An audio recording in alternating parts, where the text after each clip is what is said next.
কিয়ামতের দিন রাসূলুল্লাহ সাল্লাল্লাহু আলাইহি ওয়াসাল্লাম থাকবেন সবচেয়ে ব্যস্ত। পুলসিরাত, মিজানের পাল্লা, হাউজে কাউসার একসাথে ছোটাছুটি করতে থাকবেন ইয়া উম্মতি বলে। জিব্রাইল আলাইহি ওয়াসাল্লাম ওনাকে তুলবেন কবর থেকে। রাসূলুল্লাহ সাল্লাল্লাহু আলাইহি ওয়াসাল্লাম জিজ্ঞেস করবেন, কি ব্যাপার জিব্রাইল, আমার উম্মত কি উঠেছে? ওইদিকে আবার মুসা কালিমুল্লাহ আলাইহি ওয়াসাল্লাম আরশের খুঁটি ধরে আছেন আর বলছেন ইয়া নাফসি। সেদিন ইমামুল আম্বিয়ার মুখে থাকবে উম্মতি, আর সেদিন তার পায়ে থাকবে দৌড় আর মুখে থাকবে আওয়াজ।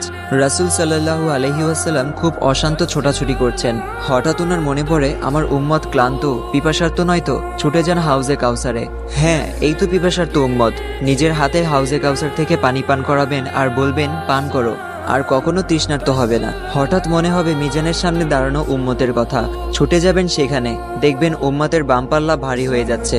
পেরেশান, তিনি হয়রান। অতঃপর দৌড়ে যাবেন দুরুদের পিটারার সামনে, যেখানে তার জন্য পড়া দুরুদ উম্মতের নাম সহ একটা বক্সের মধ্যে জমা আছে। সেখান থেকে দুরুদ নিয়ে ডান পাল্লায় দিতে থাকবেন যতক্ষণ না তা বাম পাল্লা থেকে ভারী হয়ে যায়। মাক্কামে মাহমুদের পাশে ওনার জন্য আসন পাতা থাকবে। আল্লাহ তাআলা বলবেন, হে নবী বসুন। তিনি উত্তরে বলবেন, না বসবো না। আল্লাহ বলবেন, জান্নাতে যান। নবী সাল্লাল্লাহু আলাইহি ওয়াসাল্লাম বলবেন, না যাব না। আল্লাহ বলবেন, জান্নাতের পোশাক পরুন। নবী সাল্লাল্লাহু আলাইহি ওয়াসাল্লাম বলবেন, না পরবো না। আল্লাহ বলবেন, বোরাকে উঠুন। নবী সাল্লাল্লাহু আলাইহি ওয়াসাল্লাম বলবেন, না উঠবো না। আমি চলে গেলে উম্মতের কি হবে? কিয়ামতের দিন মানুষ তার ভাই থেকে, সন্তান থেকে, পিতামাতা থেকে পালিয়ে বেড়াবে। কিয়ামতের দিন এক রাসূল সাল্লাল্লাহু আলাইহি ওয়াসাল্লাম ছাড়া কেউ কাউকে চিনবে না। অতএব রাসূল সাল্লাল্লাহু আলাইহি ওয়াসাল্লামের সুন্নত ও আদর্শ অনুসারে জীবন তৈরি করা। আল্লাহ সবাইকে হেদায়েত দান করুক, আমিন।